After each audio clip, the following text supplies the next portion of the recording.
Nalu was born on the waves of the ocean. Or at least, that's how he liked to imagine it. The truth was, Nalu didn't really know where he came from at all. Nalu just was, and most of the time, that was enough for him. He was a boy of the wild. His companions were the sand, the sea, and the creatures that dwelled there. For as long as he could remember, it had always been this way. Nalu, exploring and surviving as best he could on the coast of the island he called home. The closest thing Nalu had to a real friend was a seal he called Akka. Nalu liked all the creatures he shared his home with, but Akka was different than the rest.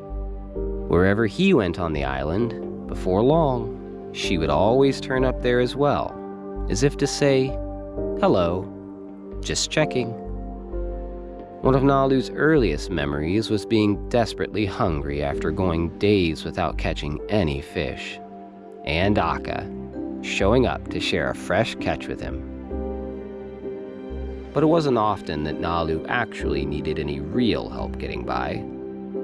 Though he wasn't sure where or how he'd learned them, Nalu had a good number of skills that he used to survive on the island. He knew how to make a fishing net using wood and twine from coconut husks. He knew how to make cloth by pounding the inner bark of a certain tree. He knew how to make fire, a skill he found most helpful on dark and rainy nights when he felt cold and alone. His favorite skill that he couldn't remember learning was surfing. When Nalu wasn't fishing the ocean reefs or foraging for fruit and coconuts along the shore, he loved to ride the waves on his most prized possession, a smooth and pointed wooden plank that he'd made himself using the sharp end of a stone. One day, while Nalu was surfing along a stretch of coastline that he rarely ever visited, he spotted the dark mouth of a sea cave hidden in the face of a high ocean cliff. He loved discovering new hidden places like this. Wondering how he'd missed it before, Nalu paddled cautiously through the entrance. He knew all too well how dangerous these caves could be. The swell of a rogue wave could easily slam him against the rocks, and that could be the end. He hadn't gone far before something strange caught his eye. At the back of the cave, where the water grew shallow, sat the entrance to a tunnel.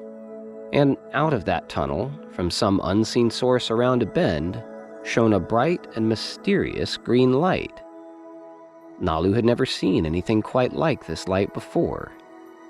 Nervous and excited, he waded through the shallow water and slowly made his way inside. As soon as Nalu rounded the first bend in the tunnel, he found himself surrounded by the source of the light. Scattered across the floor and rising up like glowing trees were many pointed, translucent green stones. As he walked past them, the light within the stone shimmered and danced, as if they were alive. As he continued, the tunnel grew larger, and the light-filled stones became larger as well. Though he knew he was only steps into a cave on his island home, he felt as if, somehow, he was somewhere else entirely. He was absolutely mesmerized. He paused for a moment to look at one of the stones, and then there was something, a strange, familiar feeling, like he'd been in this place before. But that couldn't be. He had no memory of ever being here. How could he forget a place like this? Still, something about these stones called out to him. Feeling a deep sense of purpose inside, he stretched out his hand and touched one. A bright flash. He closed his eyes to shield them. Darkness. He tried opening them again, but found he couldn't. He tried pulling his hand from the stone, but he couldn't do that either. In fact, he couldn't feel his body at all. This wasn't right. He wanted to go back to the waves, back home. He struggled desperately, and slowly, he began to see light again. And then, he was there, looking out from the shore of his favorite bay on the island. How did he get here so quickly? He still couldn't feel his body. He looked down, and couldn't see his body either. What was this? Was he dreaming? No. Everything was so clear and real. He could see the waves rolling onto the shore, but he couldn't hear them. The ocean breeze blowing in the trees, but he couldn't smell it. Where was his body? His mind turned back to the cave. And then he was there, but not in the same way as before. He was looking at himself from outside himself. How was this possible? How could he be both here and there at the same time? And could he really go wherever he imagined? He thought of another place on the island and willed himself to be there. And then he was there. Inside his favorite cave, there was his bed, his favorite shell, his cloth, and coconuts. Though he couldn't feel the outside of his body, inside, Nalu could still somehow feel a deep sense of excitement building up as he imagined what he might do with this newfound ability. He loved exploring and always wondered what was beyond his island and the distant reaches of the sea. He would often gaze out at the horizon, wondering what or who might be out there. Though he couldn't recall it in his mind, somewhere deep inside, Nalu was sure he had known others like him once. Other people. This was his chance to go, to explore, to find them. And so, he went, out to the waves, past the horizon. On and on and on he went over the water. But no matter how far he went, that was all he found. Just water. He was lost in the endless sea. There had to be more. It was night, and the moon shone bright over the water. Could he go there? And then he was, floating in the void with the moon before him. It was beautiful. Again, Nalu searched all across the surface of the moon, and again he found nothing, only a barren, rocky wasteland. He looked back to the place he had come from. It was hard for Nalu to believe that somewhere in that vast ocean, now so far away, his body stood inside a cave still touching that stone. If it was a dream, he didn't want it to end yet. He wanted to see more. He turned again and looked into the void. What about the stars? He concentrated on the brightest one. A star? Was a sun? Like his sun? That gave him light and warmth back in his world? What if? Nalu looked around, and there it was, a world like his. But the islands, they were gigantic. He could see them clearly even from this far away. In a moment he was there, where the land met the sea in a strange new world. As he searched the rocky coastline for any sign of life, Nalu found that he liked this world less and less. A deep sense of cold and desperation came from what he saw there, and as that sense grew, another started to take shape in him as well. He began to feel as if someone or something were watching him. Soon the feeling became so strong that he turned suddenly. And there, rising from the sea before him, was the most gigantic and ferocious-looking creature Nalu had ever seen. Its body and jaws were like those of an eel, but it was larger than a whale. Nalu froze, and the creature's eyes locked onto him. They held him, transfixed. How could it see him? He wasn't really here, was he? He was being drawn toward it. He tried to look away, but couldn't. He tried imagining somewhere to go, anywhere but here. But all he could see was the penetrating depths of its eyes. Darkness again. The eyes were gone, but Nalu still felt the fear. It was everywhere now, suffocating him. He couldn't move. He couldn't think. He tried bringing a vision of home to his mind, but none would come. He'd felt this way before once. He was surfing. The waves were too big. Over and over and over, they pounded him down into the depths. Then, out of nowhere, she had come, swimming up beneath him, pushing him up to the surface. Akka? But she was gone, and he was home. He felt the fear returning. No. How? He fled from the eyes to the safety of his cave. How had it followed him here?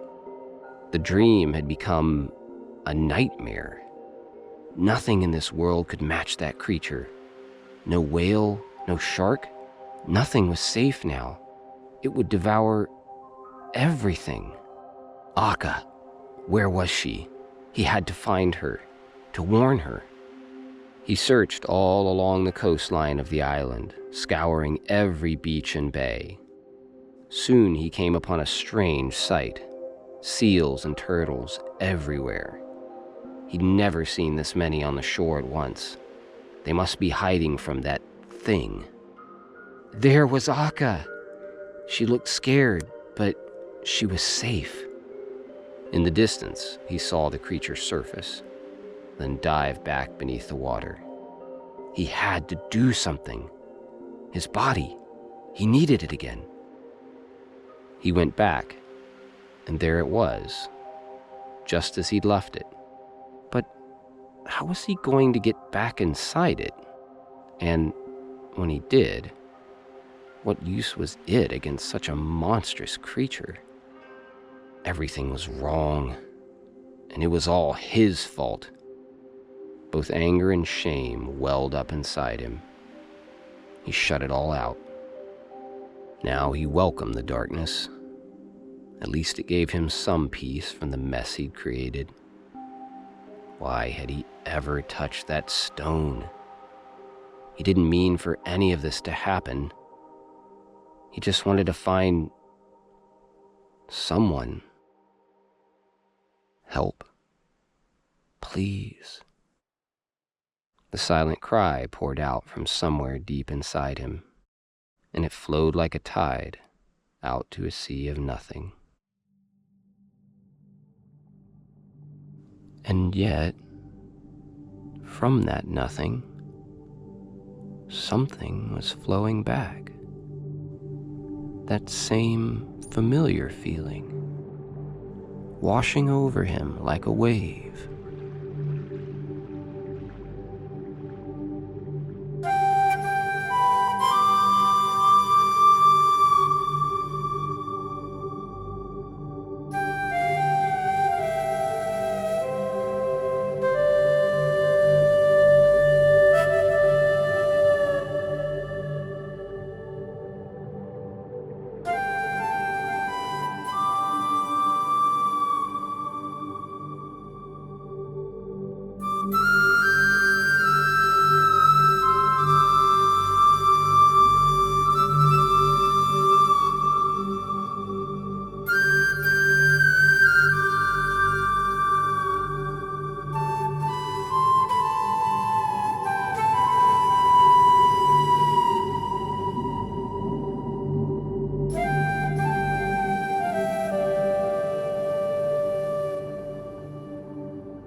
The wave passed, and again Nalu found himself looking out at a strange new world. But he only vaguely noticed it. His mind was still swimming with what he'd just seen. He had been right. There were others like him out there, and they were watching him. They wore the same green stones around their necks that he was using now. They knew about his problem, and they were trying to help him, to show him what to do. He was sure of it. That purple stone had somehow sent that creature away to another world. Could he do the same thing with the creature in his world? Send it back? Hope flooded through Nalu as he imagined himself making things right again on his island. But how could he get one of those stones? Could the woman send it to him, like she had sent it to the man? The pools in those caves must be connected somehow. Did he have such a pool on his island? And then he saw it, right there in front of him. A wave rolled in and washed over the pool, just like he'd seen in the vision. Was he actually here? He tried moving around.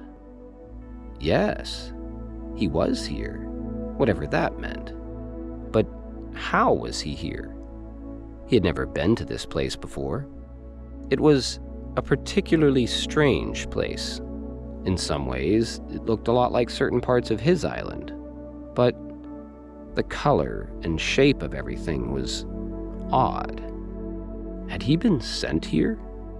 Could this pool be used like the pools he'd seen in the vision, to send things to other worlds? To his world, possibly? And then there was the cave.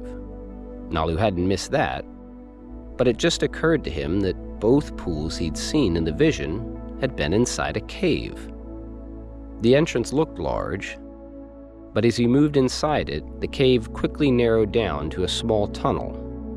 As he moved in further, the tunnel split in two, one above and one below. And in the tunnel below, Nalu saw exactly what he was looking for. A clear pool of water, and at the back, an opening to the outside ocean. He moved closer and watched as a wave crashed in through the opening, sending foamy water into the pool. That was all he needed to see. Nalu was absolutely convinced. The people he had seen in that vision had sent him here. How exactly they had done it, he did not know or care, and this pool was connected to somewhere on his island. Nalu could barely contain his excitement. All he had to do now was to get one of those purple stones and put it into this pool, and then... Nalu paused. Were there any purple stones here? All the stones he'd seen so far had been in caves. Maybe there were some in this cave. And then his heart sank. It didn't matter if there were 100 purple stones here.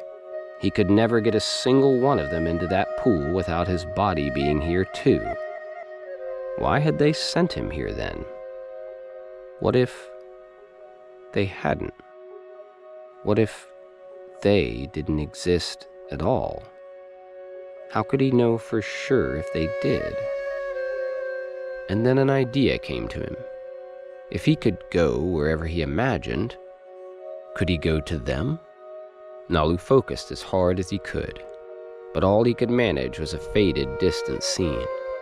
Again and again and again he tried returning to the places he had seen in the vision, but it wouldn't work. Feeling sick inside and more frustrated than ever, he returned home. How was he still standing there like that? Perfectly still, so peaceful, like he had no idea what was happening. He noticed movement off to the side. Akka! How was she here? Of course, she always turned up at some point when he traveled around the island, but here?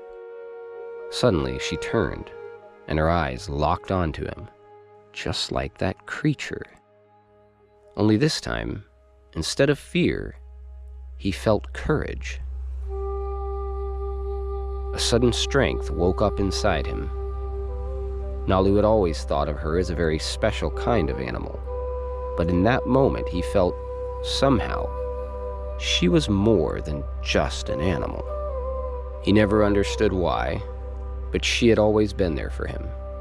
And though he hadn't meant to, he'd caused this problem, and he was going to find a way to fix it.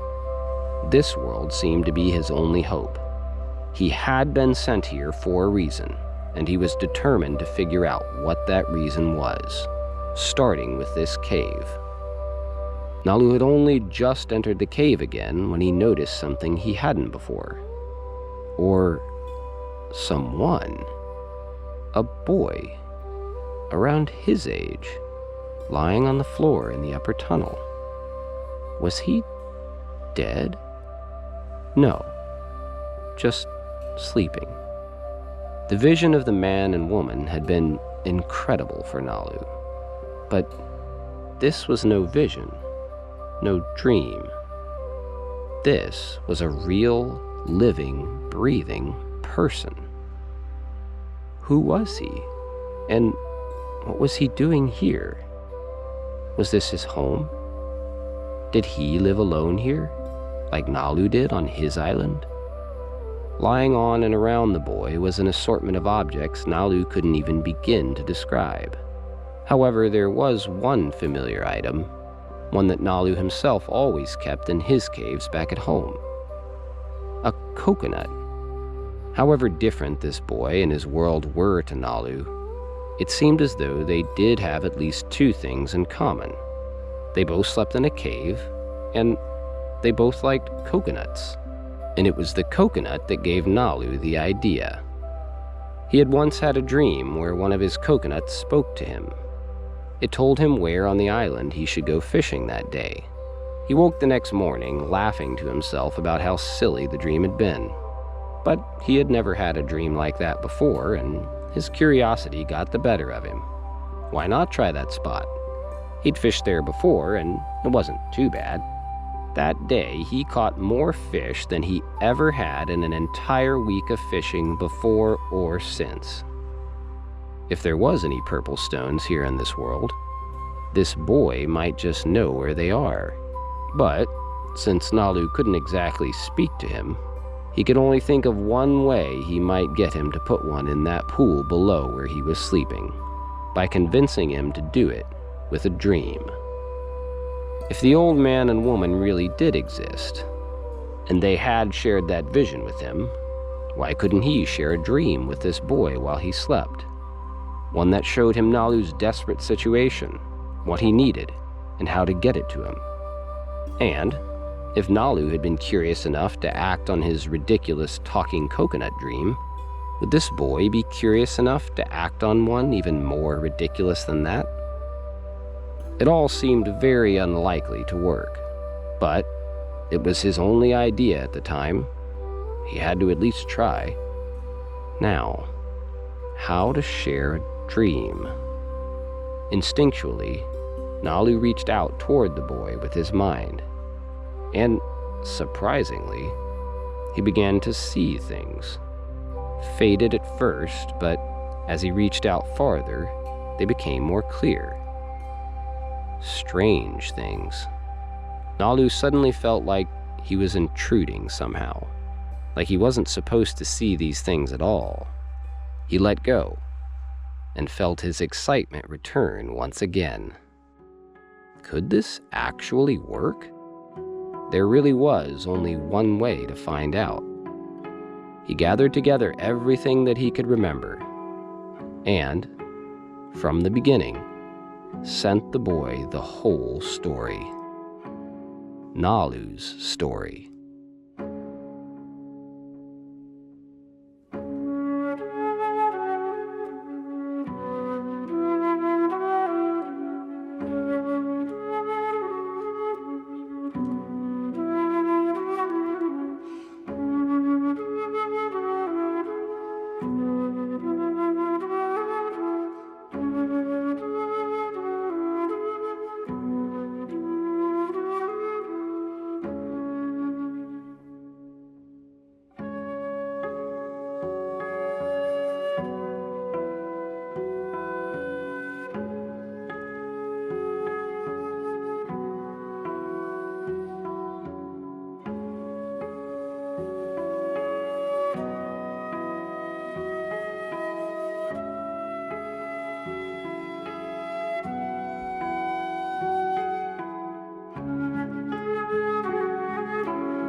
The story ended, and the boy woke up.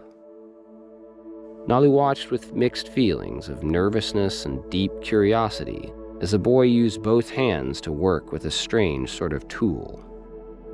Had he seen the dream? Nalu could see his mind, but he wasn't exactly sure that what he had sent the boy had been received. Now he was eating, and seemed to be considering something. Could it be? Again, Nalu reached out. It had worked. He was thinking about the dream. He was storing his coconut, and now he was leaving. Would he act on the dream? Or would he think it was only that? Just a dream. All Nalu could do now was watch and wait.